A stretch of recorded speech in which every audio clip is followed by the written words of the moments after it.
As Americans, we aren't just polarized, we're also traumatized by the turmoil that has tarnished Ronald Reagan's shining city on the hill and spawned a collective anxiety that's eclipsed our sense of a common good. Still, there are those who inspire us with their moral clarity, who transcend the darkness and summon our better angels, who give us hope that America can still have better days ahead. We're honored to have three of those distinguished thought leaders with us today. David Brooks, New York Times columnist and best-selling author of How to Know a Person, The Art of Seeing Others Deeply and Being Deeply Seen. Annette Gordon-Reed, Pulitzer Prize-winning historian and professor at Harvard Law School. And Timothy Snyder, professor of history at Yale University, whose updated audio edition of On Tyranny includes 20 new lessons about Ukraine. Let's get started. In an era where people don't feel like they're seen or heard, David Brooks is on a one-man mission to help heal America's spiritual crisis, to help us feel less lonely, less anxious, and more optimistic about the troubled world in which we live. Whether he's quoting fictional TV character coach Ted Lasso or philosopher John Stuart Mill in his best-selling book, How to Know a Person, his goal is to reconnect us all by rebuilding our lost sense of community. And David Brooks, welcome. You have a very big job, obviously, ahead of you, but you got obsessed with this question, actually two questions. Why are people so mean, and why are people so sad? And basically, the short answer is that we're really bad at moral formation. What is moral formation? It's a fancy word for three things. First, finding ways to restrain our natural selfishness. Second, finding an ideal, a purpose you can live for. There's a famous Nietzsche phrase, "He who has a why to live for can endure anyhow." And if you don't know what your purpose is, when you get hit by the setbacks, you really get blown off course. But if you have a purpose, you have an ideal, right, then you can keep going. And then the final thing in moral formation is learning how to treat people with consideration in the concrete circumstances of life. So that's the skill of being a great conversationalist, knowing how to ask for and offer forgiveness, knowing how to break up with somebody without crushing their heart, knowing how to host a dinner party where everybody feels included. And these are just basic skills. And in my view, I'm not sure we ever taught them. I think we did, but we certainly are not teaching them now. And so I think that one of the reasons American social fabric is in such tatters is because we just don't treat each other with consideration. Well, it's very clear that by lots of metrics, I mean, the mental health epidemic in this country, people lonelier, more addicted, I mean, they're just a laundry list of problems that people are suffering from. And I know you say we don't teach it or we're not focused on it, but what has exacerbated it in terms of what's going on in the culture, do you think? Well, I would tell a couple stories. One is the social media story. That's clearly a large piece of the thing. If you look at when a lot of these social indicators went bad, it was around 2013, the smartphone. Another is a culture of individualism, that we have a culture that, we're autonomous lone creatures, and that makes us neglect the bonds between us. But then the part I focus really is this basic skill building, the basic idea that I know how to build a friendship. I saw a study recently of the number of young men who have never asked anybody out on a date. And they tried to figure out, why aren't these guys asking people out on dates? And A, they're afraid, but B, they just don't know how. They stink at flirting. Well, we're going to get to some of the counsel you provide in the book, which is absolutely compelling. We were out with a friend at dinner, and she said that she had just read your book and it changed her life. I mean, and you hear people telling these stories, and yet the information you're giving, you may use phrases like we're living in a culture of dehumanization, but basically what you're talking about is just so simple in its way. The dehumanization has to do with tribalism and, as you mentioned, social media and racism. But you say one of the antidotes to that, and this is really fascinating, is the humanist gospel of really respecting people and really seeing them. And the example you give is to see them the way Rembrandt saw. What does that mean? Yeah, so if you go to a museum and you see a Rembrandt painting, all the faces in Rembrandt paintings are not remarkable, but they're remarkable because of the way Rembrandt saw them. and he saw his characters with such depth and empathy. And so often the characters he paints are old and kind of beaten up, and they're weathered, and yet they have a dignity to them because you sort of see right into them, and you see how they've borne their suffering and persevered. And so his characters are great because of the generous eyes that Rembrandt cast upon them. In the book, I argue that there are sort of two types of people. There are diminishers and there are illuminators. And diminishers are people who are not curious about you. They make you feel small, they stereotype, they label. And I've come to believe that only about 30% of Americans are question askers. I'll sometimes leave a party and I'll think, that whole time nobody asked me a question. And so people that don't ask you questions, they might be nice, but they're just not curious about you. And so I call them the diminishers. The illuminators are people who make you feel lit up. They're curious about you. They just want to know about you, and they make you feel respected and seen. And so a little story I tell is about a woman named Jenny Jerome, who would later become Winston Churchill's mom. But in the late 19th century, she was a young woman, and she was invited to have dinner with William Gladstone, the Prime Minister of England. And she left that dinner thinking that Gladstone was the cleverest person in England. And then a few weeks later, by coincidence, she happens to have dinner with Benjamin Disraeli, Gladstone's great rival. And she leaves that dinner thinking that she's the cleverest person in England. And so you want to be Disraeli. Disraeli made people around him feel clever, smart, lit up. Let me ask you how you came to that, because this is one of my pet peeves about these folks who never, you're with them all night long and they literally never ask a single thing about you. How did you come to the figure of 30% or we have 30% of people? I mean, is that based on some research or something who can ask good questions? Well, it's sort of research, but it's just my life. Oh, I so, see. That's anecdotal. so it could be, So I've just been paying attention to this over the last 4 years because I've been working on the book, and that's my rough estimate. And it could be I'm from Washington D.C., the most emotionally avoidant and possibly socially incurious spot on the face of the earth. And so maybe my number's low because I live in Washington. Well, I was going to say, we're sitting here in the other Washington, Connecticut, and it happens here too, just FYI. So I don't know what the answer is. Have you ever said to somebody, you realize we've gone through the whole evening and you haven't asked me a single question? No, you've never said that. I've never done that. I had a call with a White House source several years ago, and we're talking, and I'm on my cell phone, and the call drops, and I wait 3 or 4 minutes thinking he'll call me back. And then 4 minutes pass, 5 minutes pass, 7 minutes pass. Finally, I call his office, and his assistant said he can't talk. He's on the phone. And I said to her, he's on the phone with me. He does not realize the call is dropped. He's just been bloviating at me for 10 minutes. So you run into these people, they just like the sound of their own voice, and they're not curious.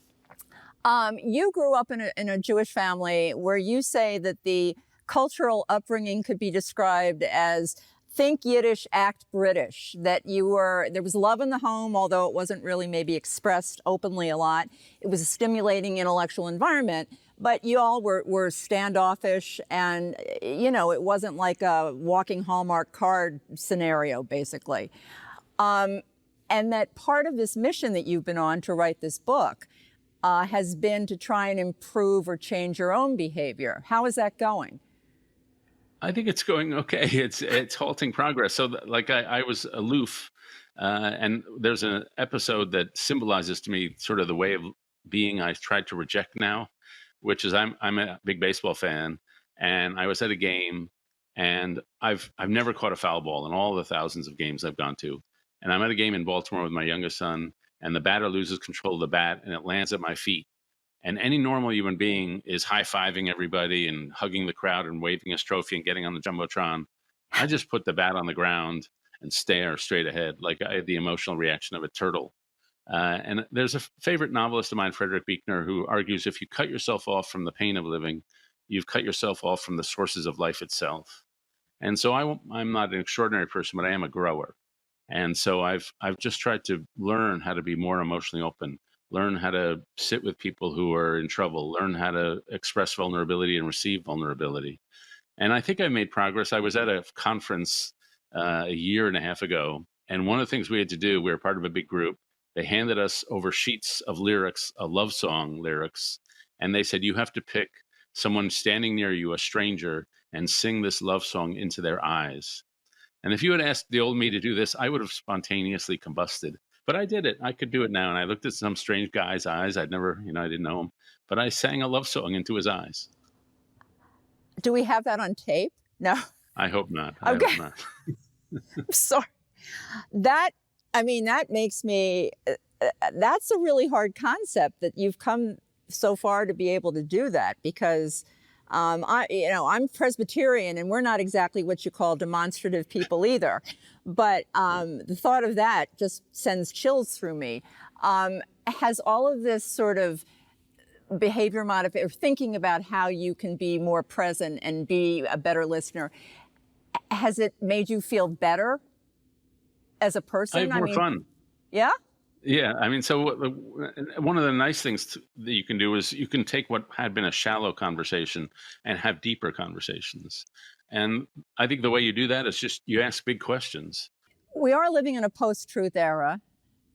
We don't have a collective spirit. We don't have a sense of national community for sure, like we did after World War II. And this is another part of this mission, another part of this project is if you can obviously connect people, then you have a better chance at building and resurrecting community. But aren't there a lot of aren't there gale forces trying to slow that down? I mean, how do you transcend those forces? Well, like you say, we live in an extremely brutalizing time. And so there's an instinct to put your walls up and to try to be safe.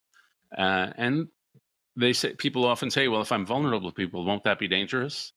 And I say, yeah, it'll be dangerous. Sometimes somebody will betray you. You'll lead with a little bit of vulnerability and they'll attack you. But it's also dangerous to go through life with your walls up. It's dangerous to callous over your heart, to callous over yourself. It's dangerous for you to isolate yourself from others. And so to me, it is worth it to lead with trust.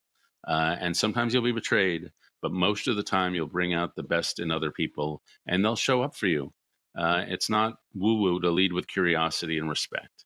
And so to me, that's really the only effective way to combat the forces of brutalism that surround us, which is to say, no, I'm not going to play this game. I'm going to lead with respect. I'm going to be curious about you. I'm going to ask you about your childhood. And I find when you ask people about their childhood, like, who were you in high school and how has that changed? People love talking about their childhood.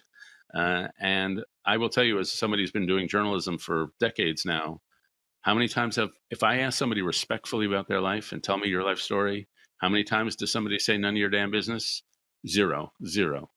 People love to tell you their life story if you ask respectfully. Well, the other issue we have going on is people, and this is part of something you talk about, people make assumptions about other people all the time, just based on knowing political party, whatever, socioeconomic, job, race. So how do you strip away that and go into something and try and be open-hearted and open-minded? Yeah, well, like one bad thing people do is called stacking, which is I learn one fact about you, and then I make a whole series of assumptions based on that one fact. You support Donald Trump, therefore you must also be like this, and this. And if you ask people their life story, you find that's never true. I heard about a woman recently who was a big Trump supporter at a Trump rally, and she was a lesbian biker who'd converted to Sufi Islam after surviving a plane crash. And so what stereotype does she fit into? And I find if you can get your conversations into storytelling conversations, then suddenly you're operating on a humane level. And so even as a journalist, I no longer ask people, what do you think about this? I ask people, how did you come to believe this?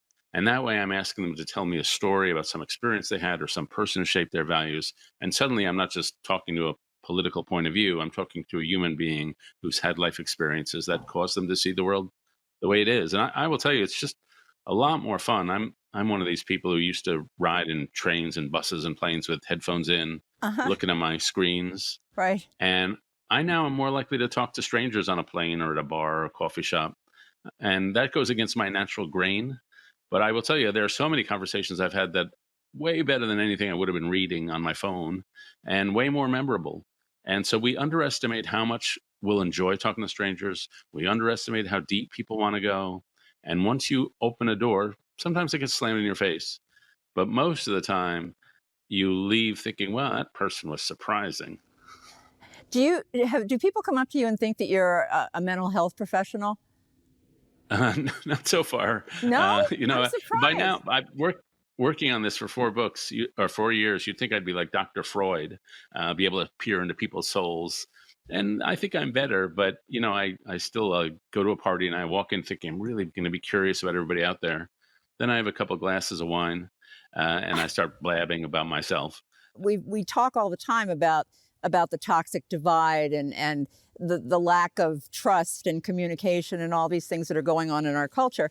Um, how ready are people? People may be exhausted and they may want it to go away, but what you're talking about actually requires real work. I mean, this is something you really have to think about every day. How, from your experience in terms of feedback about the book, how ready have people been to hear this message?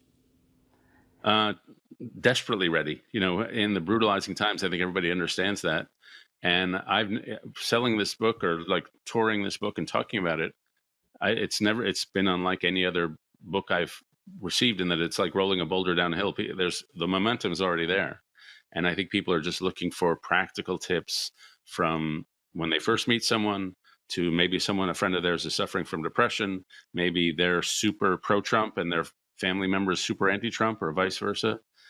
People know they need these skills to get better at really making people feel respected and seen. Are you carrying on with this? Or are you planning some sort of? Are you into because you're prolific? So are you planning another book in this genre?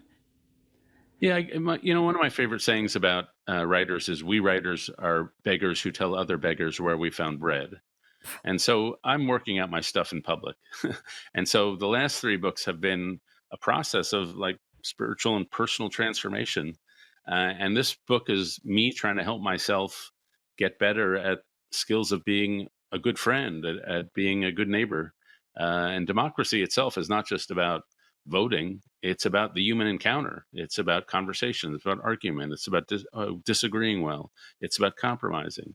And so these skills are built into our democracy, and you can't have a healthy democracy on top of a rotting society.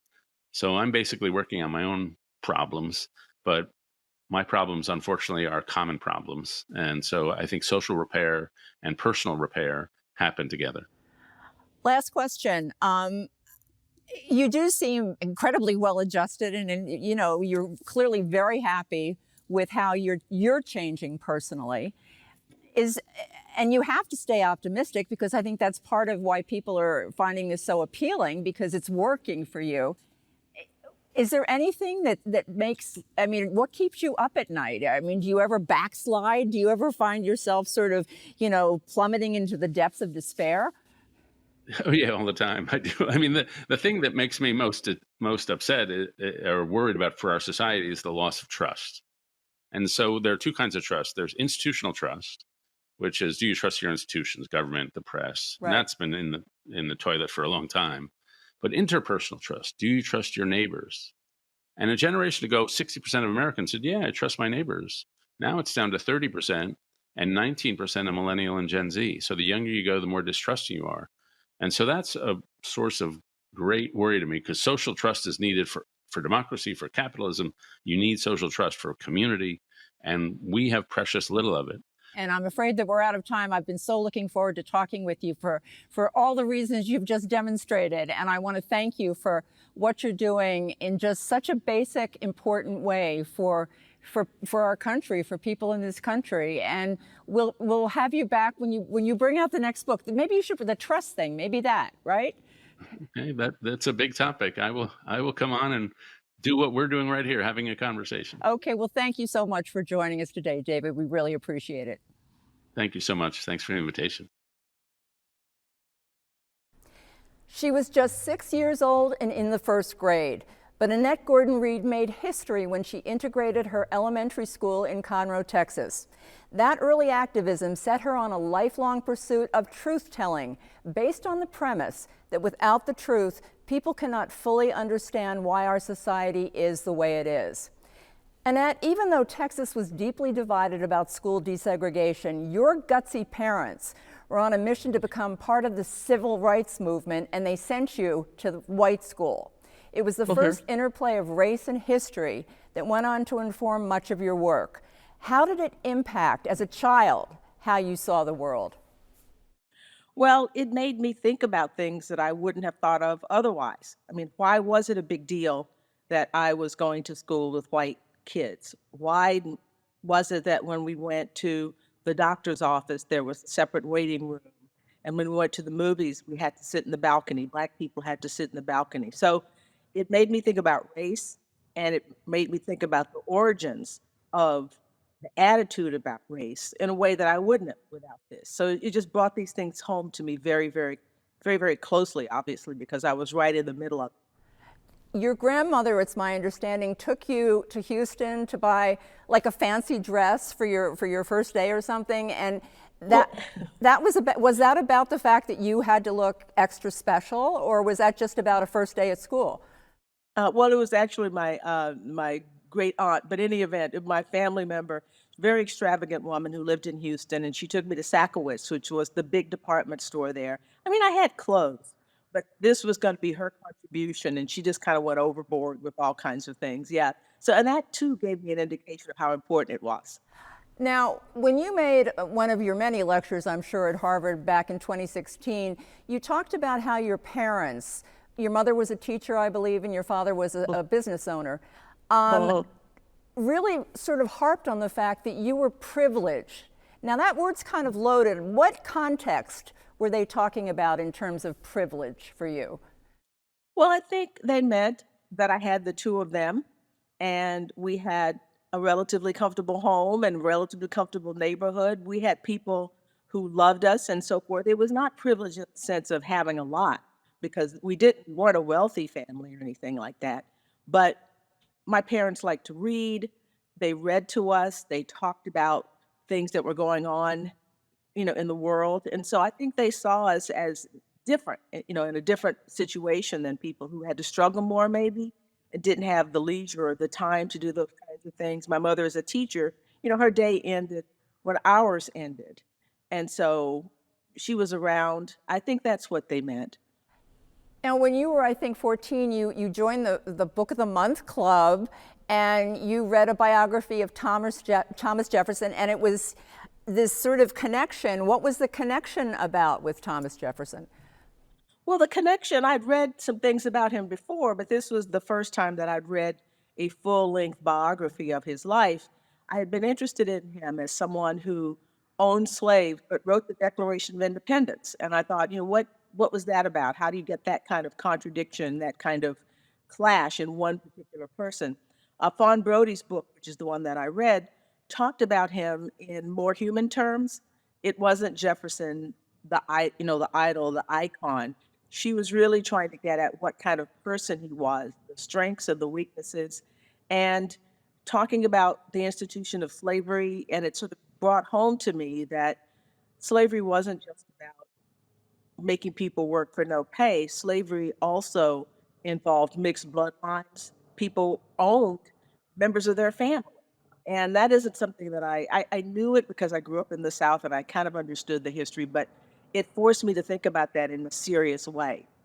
And then as an adult, you catapulted to national prominence when you won as the first African American the Pulitzer Prize in history, because you Well, really set the record straight in terms of the 38-year relationship between Thomas Jefferson and Sally Hemings and their children.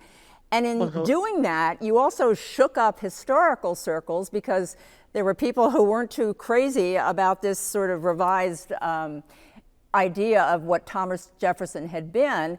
And when I was reading about that, I was thinking this is so evocative of what's happening now with today's culture war over Mhm, how history is taught or not taught.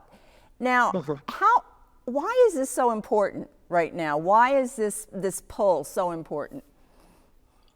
Well, I think America is changing as it's more inclusive. Different types of people have voices. We had a Black president. Blacks and other people of color are part of the national story in ways that they were not before. And I think that makes a lot of people uncomfortable. And so there's sort of a push to say, let's go back to the America that we knew, and using the founding generation and using the past as sort of evidence about what we're supposed to be like. And in the past, it was largely white males who ruled. and white males' interests predominated. And so I think people are looking nostalgically back at that time and want to use history as a vehicle for doing that. And plus, you know, trying to rewrite the story of American history and leaving out the bad parts, leaving out things that account for some of the negative legacies that exist in the country today. So the racism, the sexism, things like that, that are part of every country's story, really, in one way or another. There's always some parallel stories like this in other countries. But I think that people are uncomfortable with a full story of history because I think they feel that it means that you don't love the country if you talk about its flaws, which I think is exactly the opposite, Well, is the truth. doesn't it just exacerbate, systemic racism and other things if people are getting this sanitized version of what history was? I mean, doesn't that just get us in even deeper? Oh, yes, I think so because, you know, we know what happened. We understand what happened to our families, and it's right there in the history. And when people don't talk about it, it makes you mistrustful of them. It makes it seem as though our story doesn't really matter when we know that this history was made together, good and bad. And it doesn't make any sense to leave all of that out. So I do think it leaves a sort of a sense of distaste or distrust in the minds of people who understand the real story and see other people try to X that out. Well, you've heard parents, I mean, I've watched parents being interviewed, and they seem legitimately concerned about having some sort of negative effect on their kids. And they're like, we want to be the ones who decide what material our children are learning. And the goal seems to be to not make these children feel guilty or sad or bad in any way. Now, you work with children, you're a professor, you've been a teacher for a long time. What's your sense of how children feel about that? Now, different ages, we're talking about different, different ages. Go ahead, yeah. I think there's a way to talk about these things for every age, in an age appropriate way. And I think that part of the truth is that history sometimes makes us feel bad. And when we feel bad, that's the impetus for doing better. It's not to say just because people in my great great grandfather's time did things this way, we have to keep doing it. No, you look back at that and say, wow, that was a different time. They did not understand this. They didn't, get it. And we can do better. I mean, that's the purpose of learning about these kinds of things. I don't think it's designed, or it's certainly not designed, in no way that I would ever teach it would be to make people today feel that they are personally responsible for things that happened 300 years ago. But we do have to understand how we got here. And kids are pretty smart. Kids are very smart, actually. They understand a lot more than I think maybe their parents give them credit for. I think the parents sometimes feel uncomfortable and aren't sure what their kid's going to make of it. But they're pretty savvy about things, and they see so much more than we saw or I saw as a kid growing up. And I think they can handle it if it's done the right way, and it can be done the right way in an age appropriate way. Along the same lines, you used to talk about, libraries, public libraries were a sanctuary, an oasis for you. And you see that they're also under attack. There was a story about a librarian quitting because she can't handle the fact that books are being, summarily taken out of the shelves. And again, going back to what's appropriate and what's not appropriate, who should make that decision? Well, I think it should be parents who make that decision, but they should make the decision for their children. The problem is saying that I don't want my children to read something, and I don't want anybody else's children to read it as well. I mean, I trust librarians. Librarians care about kids. They do. That's why they're in that profession largely. That's a big part of it, for them to make contact with the public and to do things responsibly, and I trust them to do that. But it's really heartbreaking for me to see what has happened to libraries and how people are hostile towards them. It is definitely the parents' right to say, I don't want my children reading that particular book. And when I was growing up, there were certain books that you had to get your parents' permission to check out, and your parents would say yes or no. But I don't my parents or nobody at that time ever thought, or not that I ever heard of, to say, "We get to decide for our children and everybody else's child." That's a bridge too far. Your point and Thomas Jefferson's point is that people have to help fulfill the ideals or the founding ideals of this country. And Uh-huh. yet there are people who say, I have no, what can I, I have no idea how to do that. Uh-huh. How do they do that? They do it by being a good citizen, by paying attention to the things that are going on around you, by voting, by participating in your local school boards, by helping neighbors, by being a charitable person, being open to others' ideas. You don't have to agree with all of them, but to engage in civil discussion. I mean, that's the kind of stuff of a republic that's required there. If citizens engaging with one another in an active way, but in a way that doesn't cause, hatred and rancor, and to speak respectfully to other individuals, to be a good example to children. I think that's what it is. Your last book, I think, was on Juneteenth. You wrote that, I Mhm. think it was released in 2021. And as you said, it was your family's story. It was the story of slavery in the South and how it ended on June 19th, 1865. How significant to you? I mean, it's clearly a big deal that Juneteenth was finally named a federal holiday, a national holiday. Do, is that something that gives you hope that we're really starting to tackle some of the really, really tough issues as far as racism is concerned? Well, it's hopeful in the sense that we can begin to do that, because I think it's a day of reflection and a day to talk about the history and to talk about the legacies of slavery. Having the holiday doesn't solve the No, problem, clearly. but it begins. I think you're right. It begins a conversation that I think is important for us to have, and it's not just a day for Black people. It's a day to celebrate an advance in human rights, and people of all races and creeds and colors should be able to get behind that. And from what I've seen so far, I think a number of people are doing that. The kinds of programming that they're doing, the kinds of, get-togethers, the events and so forth. It's a day to reflect, and I think that's always important for Americans to do.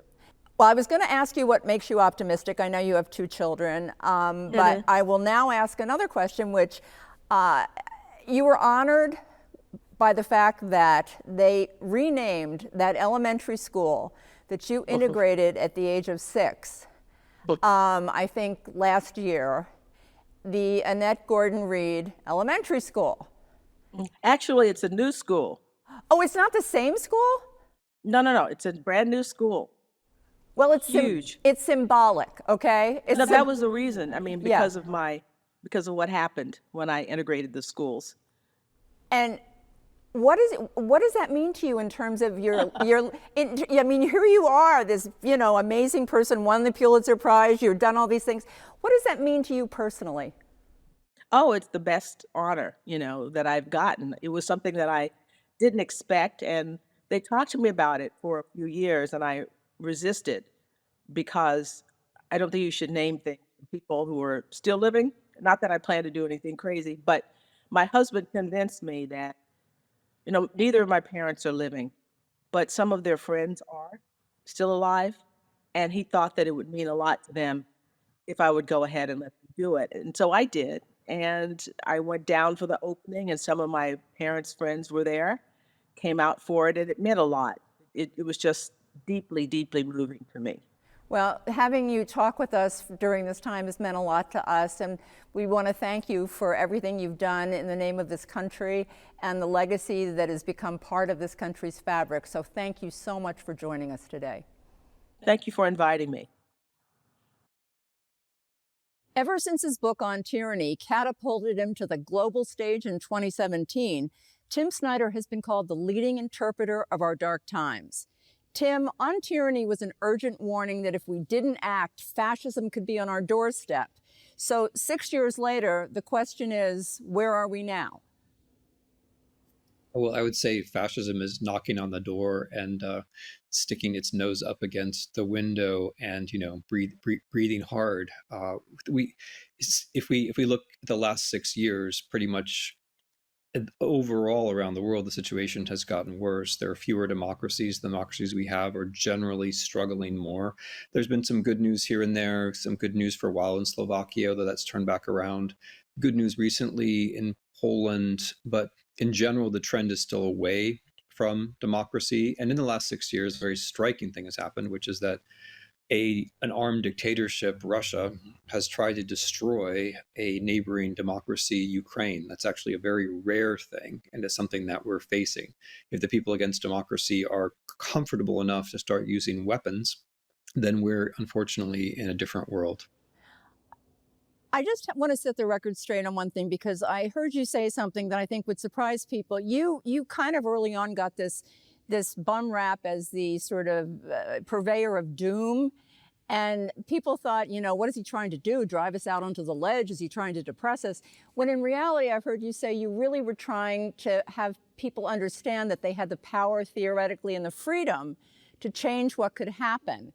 So it was really about motivation. Well, it's about giving people a chance to do things. So specifically with On Tyranny, after Trump's election, I was expecting that people were going to say, oh, the institutions are going to save us.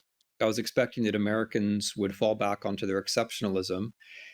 Nothing really bad can happen here. And of course, once you do that, you are demotivating yourself. You are preventing yourself from taking responsibility for what comes next. So the reason why the first two lessons of On Tyranny were don't obey in advance and take care of institutions is because I was trying to alert people to what I thought was going to happen next. And that is what happened next. I mean, I had hundreds or thousands of conversations with people who said, no, nothing really bad can happen in America, or the institutions will protect us. But if you think nothing bad can happen, you're inviting it to happen. And if you think the institutions are going to protect you, you're weakening those very institutions, because those institutions need you. And it's been my experience that people who understood the message that way, who actually got out and did something, they not only helped the country, but they felt better during the following 4 years. So do you think the complacency, because there's still people who say it can't happen here, have you seen a discernible change or shift in terms of people's attitude about that? I'd say there's probably more people who are open in America about wanting it to happen here than there were in 2017 or in 2020. I think in 2016, 2017, we were still in a world where the people who wanted regime change in the United States, the people who would like for someone, for example, to stay in power after they lose an election, or would like for someone to carry out a coup, I think they were generally pretty quiet about those views. And that's changed. Yeah. There's a lot more open support in this country for the idea that it's okay to carry out a coup, or it's okay for someone who tried to carry out a coup to run for president. I think if we had been back in 2017 and someone had said, well, look, we're going to, in a few years, we're going to have someone try to carry out a coup, fail, run for president, and do very well in the opinion polls, I think everyone would have said, oh, well, that's really doomsaying. That's crazy. That could never happen here. And that's where we are. So that's that's the change. I think that people have come out and are much more open about the fact that they're happy to see democracy in America come to an end. And I think the problem is really on the other side. I think it's an odd feature of our public conversation, our public life, that the people who want America to be a democracy, the people who believe in the rule of law and pluralism and human rights, those people are very quiet. Those people are talking about how maybe our candidate isn't perfect, or maybe we're not sure how much is our fault, and let's find an internal issue to kind of pinch each other about. The people who are on the other side, who actually want America to remain a constitutional republic, are discouragingly quiet at this point. So that's how I see things. You do, because it seems that there's a lot of beating of the drum that democracy's in danger, and the norms have been destroyed, and the institutions have been degraded, and the loss of faith in institutions. And so I guess I'm surprised to hear you say that. You think that the folks who are really on the side of preserving democracy, as opposed to burning the house down, aren't being vocal enough? Let me put it this way. A lot of the energy of activists in the United States right now is elsewhere than on the question of will we be a democracy in January of 2025. Second point, a lot of the people in the media who I think if they behave more responsibly would be writing now about what would happen. For example, were the Insurrection Act to be invoked in January 2025, a lot of those folks are writing instead about how, Joe Biden is old and, maybe nobody remembers the good things that this administration did and so on. I think I think there's a weird kind of both sidesism that dominates a lot of the mainstream media where, on the one hand, this guy might be about to destroy the republic, but on the other hand, this other guy tripped and fell or whatever. And I think that, that is taking up a lot of the space that one would need. But part of the problem is that everybody is kind of addicted to, the thrill of what's going to come next. I want to ask you one more question on the domestic front, and then we're going to turn to Ukraine for a minute. But you're unlike other historians in many ways, but one of the ways is that you predicted that Mr. Trump would incite a coup or something like January 6th, and you were unfortunately right. So the question is, do you think that Trumpism survives without Trump? I think that the worst thing about Trump, and of course, it's a long list and there are other reasonable views, but the worst thing about Trump right now is the big lie about the 2020 election.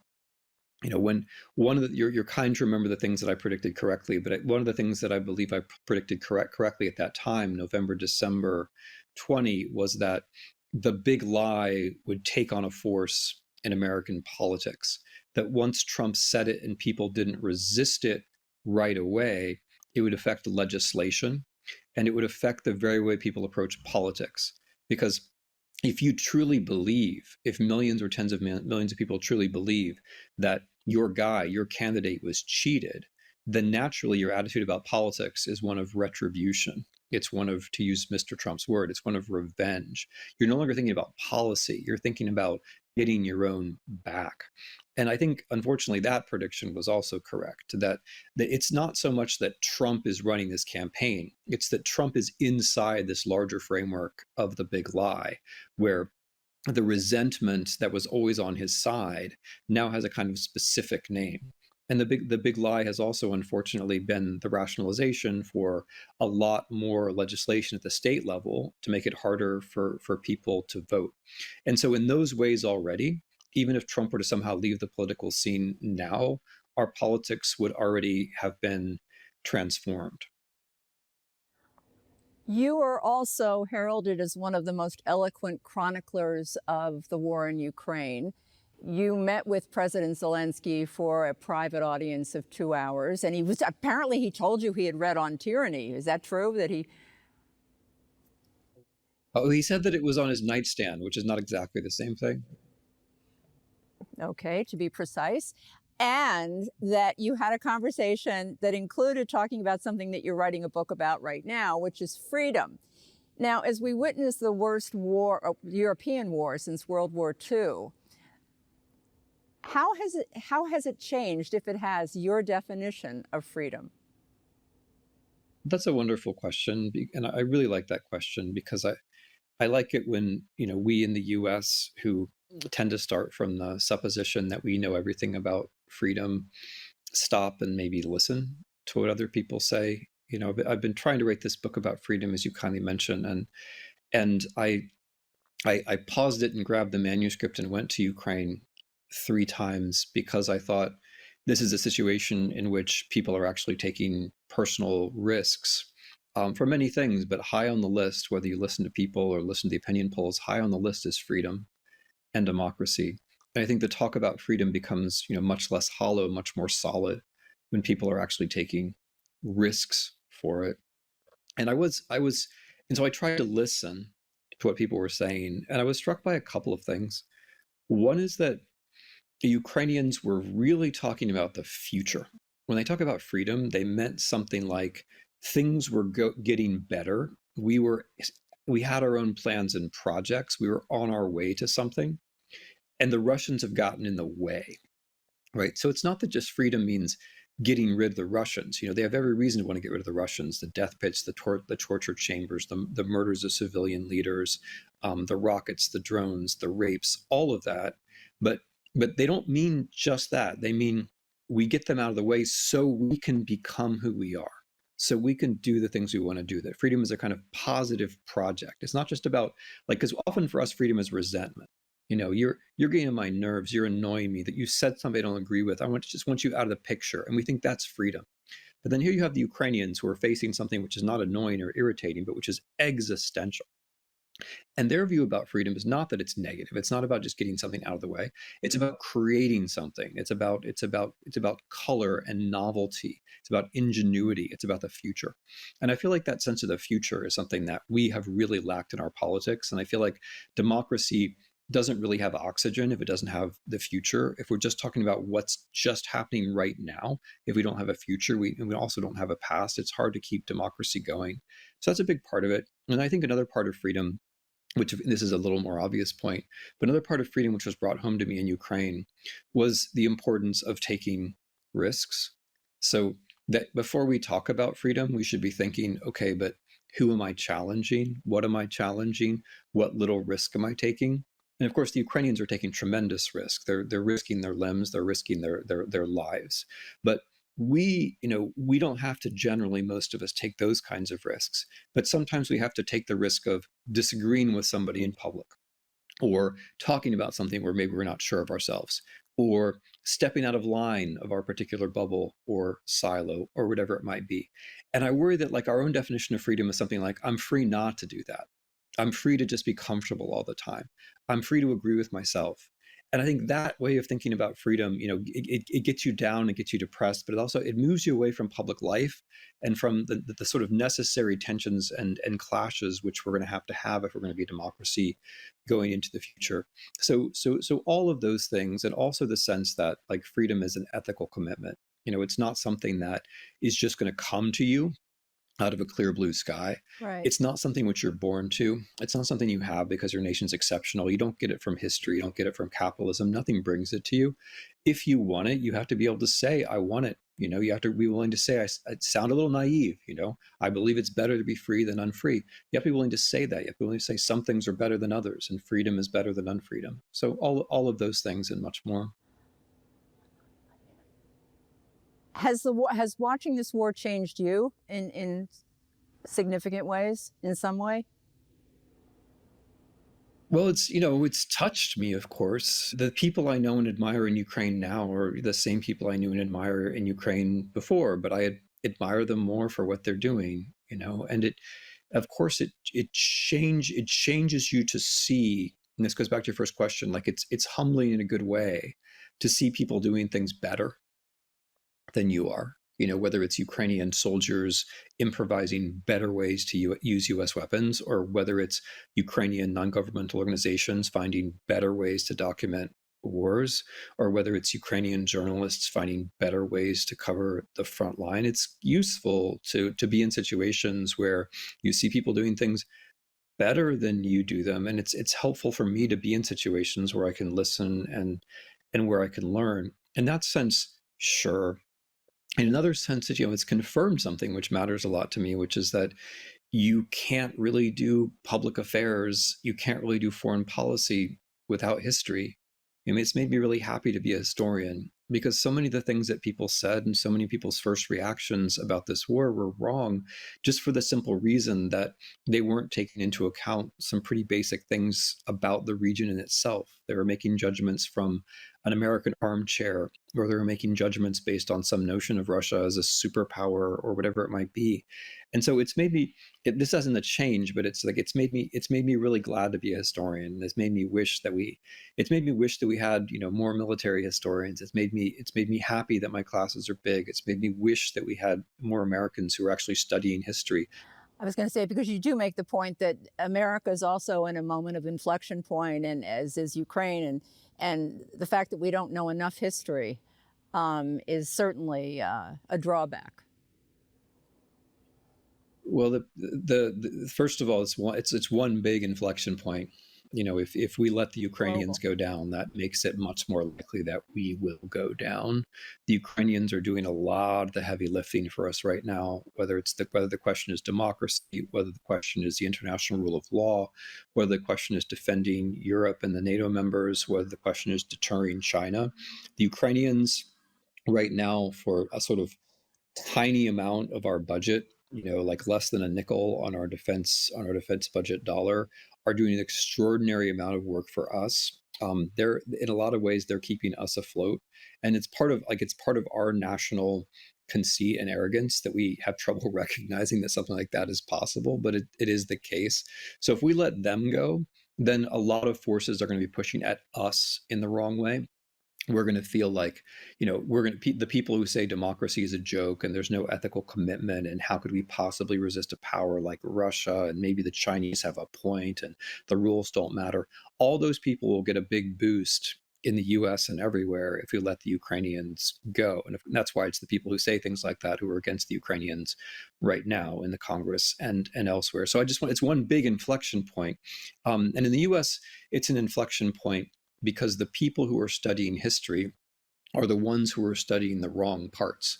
They're the ones who are trying to figure out how to rig the elections more. They're the ones who are trying to figure out the things in history that American kids shouldn't know and get them out of the pedagogy. They're the ones who are trying to figure out which books we should censor and get out of the libraries. The people who are paying attention to the past, unfortunately, are the ones who are trying to whitewash it. And the people who are, trying hard to make sure there's some sort of a future, a lot of them care about history. A lot of them know history, but I think, going back to your question about 2016, 2017, I think in general, we still have the problem that we don't recognize how quickly things can turn for the worst. And that is one of these things which history does tell you. I mean, it does tell you there are moments like 1914 or 1930 or 1939 when things can drastically change. And whether or not they drastically change, it kind of depends on whether you're ready. And it's sort of both my hope and my despair that the one advantage that we have over people in, say, 1914, 1930, 1939, is that we know about those events, or we can know about those events. Right. But whether we do know about those events, something else. That still depends on us. Okay. I didn't even get to half of what I wanted to ask you, and this has been the fastest interview I can remember. But we are unfortunately out of time. I do want to ask you, do you have any predictions about what you think is going to happen in Ukraine? It's hard. It's easy to have a prediction when people tell you what they are going to do and they have control of it. So I think, the only person to predict that Russia was going to invade Ukraine in 2014, but that was in a way an easy call because the Russians were signaling it and they had the power to do it. I think I was one of the few people to predict that Trump was going to try to carry out a coup, but you just had to listen to the guy. And it was one guy. And he was saying all throughout 2020 that this election is going to be rigged and, we have to make preparations. It was very clear. You just had to listen to the person. When it comes to predicting Ukraine, it's harder because, unfortunately, we are the variable. It's not clear what we're going to do. It's clear to me what the Ukrainians are going to do. The Ukrainians are quite realistic about us. They're quite realistic about the Russians. They will keep fighting one way or another. But how well they do, how well equipped they are, is going to depend to a great extent on decisions inside the United States. So it's hard for me to predict because I'm sorry to dodge the question, but it's like that thing where, the wise man asks you, whether the bird in his hand is alive or not. And, the correct answer is, that, my son, depends on you. It really does depend on us. I rarely am at a loss for words, but I don't even know what to say as we close this out. I just want to thank you for being the thoughtful voice of moral clarity in this world, and the fact that you are so incredibly inspiring, and you really are to a lot of people. We're so honored that you joined us today, and keep doing what you're doing. Thank you so much. Going back to your first question, I just want to repeat, I think the good things are still possible. I think the good things are still possible. And that's why I do what I do. Thanks for taking the time. We usually wrap up our show with a silver lining moment. a human interest story that reminds us all we have the power to make the world a better place. Well, today there's no need to look beyond the exceptional thought leaders you've just met. They personify the silver lining of our time. Through their moral clarity and their humanity, they illuminate the dark public square. They remind us that truth and decency matter, that character and integrity count more than ever. We're grateful to them for using their gifts on behalf of forging that more perfect union that we all seek. And by their example, they inspire us to join them in that quest. We're grateful to our extraordinary guests for their insights and inspiration, and to you for joining us today. Until we see you back here next time, from the Frederick Gunn School in the other Washington, Connecticut, for Common Ground, I'm Jane Whitney. Take care.